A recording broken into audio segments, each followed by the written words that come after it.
This episode's FTR shoutout goes to Green Guinea. Leave a comment down below to have a chance for a shoutout in the next episode. Make sure you're subscribed.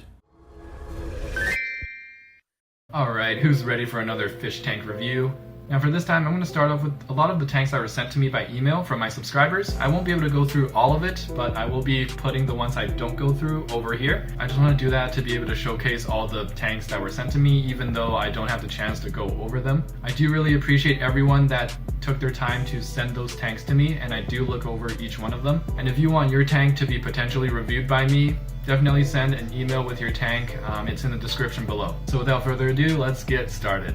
Now this first tank is sent to me by Moritz Zentek. I know a lot of people are not going to agree with the amount of goldfish you have in this tank. It doesn't seem like it fits the whole criteria for 1 goldfish per 10 gallons. However, I see that you have exceptionally strong filtration. That thing looks like it's just blowing out fumes.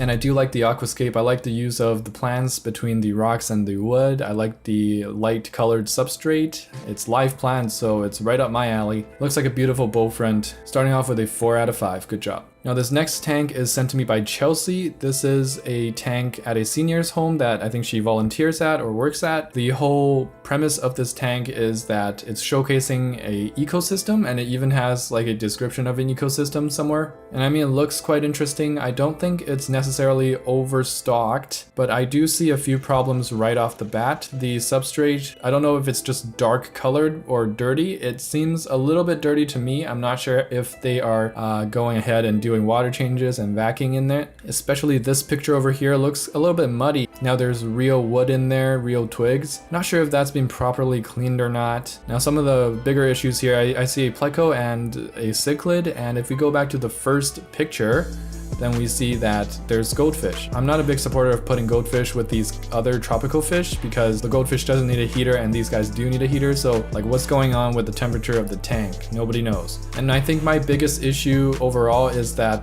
they say it's an ecosystem. Now that's really misleading, and you know, a lot of kids come to visit their grandparents. They're probably going to be looking at this tank, and I can just imagine the parents.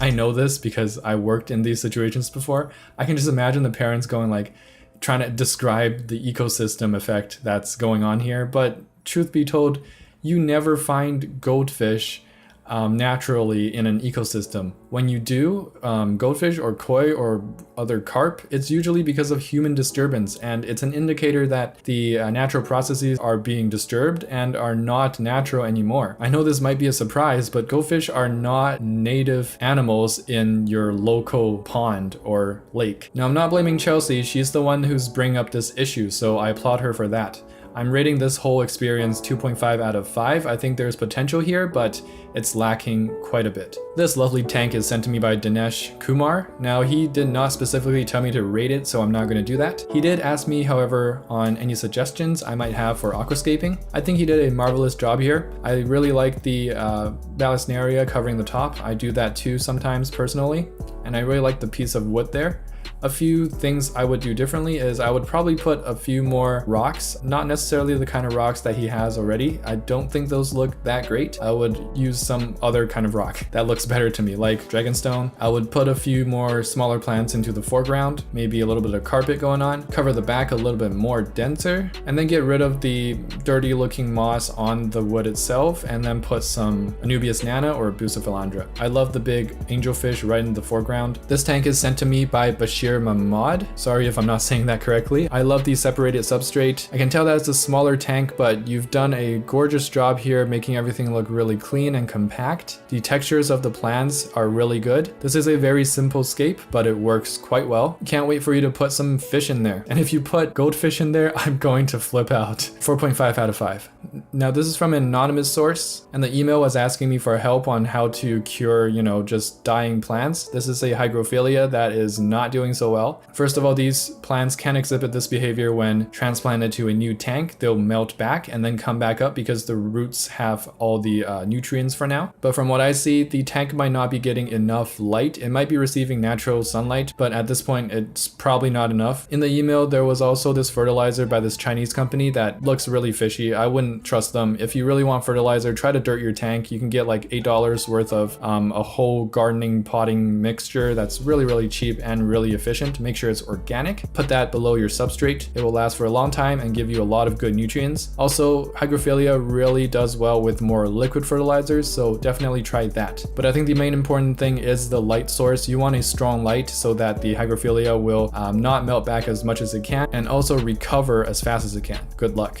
This is probably my favorite tank out of this whole video. I'm giving it a 5 out of 5 straight off the bat. The moment I saw this, it took me a while to analyze everything, and I don't know why I like it so much because really it's not hitting all the parameters that you think would work for me, but it's just so simple in like a complicated way, if that makes any sense. This tank was sent to me by William Kessler. William, you did a fantastic job. You're making me question what I like and what I don't like about aquarium aquascapes. Now, he's obviously done some customization with his filter, and I personally think it really gives it a nice touch. The use of Anubias and simply just leaving it in the pot really matches what is going on outside of the tank as well, the potted plant, and also the viney plant that's growing out of the aquarium just by itself. I love the big roots of that plant as well. And then the Marimo moss balls really makes it for me. They look really cute. And then the stocking choice, very simple, just a group of guppies doing their thing. This one's from Noah Doubts. Really nice tank, really nice fish. I see you're trying to get some carpeting action going. The light really sets a moody atmosphere. And then the very bushy, I think that's Java moss, really makes it for me. If I was that betta, I would be spending all my time napping and relaxing in that bed of Java moss. 4 out of 5, great job. Now this gem is from Reddit. If you guys haven't heard of the cheese challenge, it's usually done with your dog or your cat where someone's just throwing a piece of sliced Kraft single cheese on their faces and then they have this very hilarious reaction to it. Now if the slice of cheese is inside the water, that's a whole different story. This is a whole different video then, alright? But it's humorous, I guess. And actually the fish's reaction is kind of funny too. It's like, what's going on? What is that? Can I eat that? What is that? And also some unexpected humor, the word challenge. That is an awesome way to spell it. 4 out of 5 on the humor. This one is sent to me by another subscriber, Cassandra Ortiz. This was posted at her local OfferUp. This is an offer. Who can refuse 10 goldfish in a 10-gallon?